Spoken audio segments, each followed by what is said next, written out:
আমার একটা স্বপ্ন আছে, সোনাপুর চৌরাস্তা থেকে জোর কবর পর্যন্ত এটাকে 4 লেনে উন্নতি করা।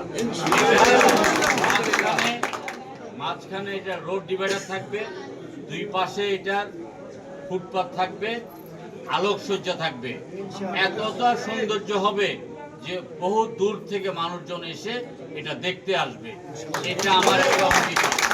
আরো অন্যান্য যে কাজগুলো আছে এই কাজগুলো আমি করব, এই কাজগুলো করার ব্যাপারে আমি অঙ্গীকারবদ্ধ।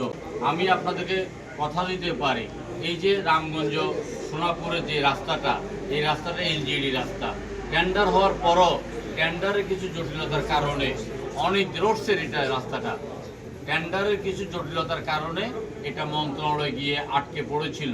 কারণ যারা রেগুলেশন কমিটি থেকে পাঠিয়েছে তারা কিছুটা অনিয়ম করেছে, কিন্তু আমি সেখানে গিয়ে মন্ত্রী মহোদয়ের টেবিলে বসে আধা ঘন্টার মধ্যে আমি সেটা পাশ করিয়ে এনেছি এবং এনওএ দেওয়ার ব্যবস্থা করেছি।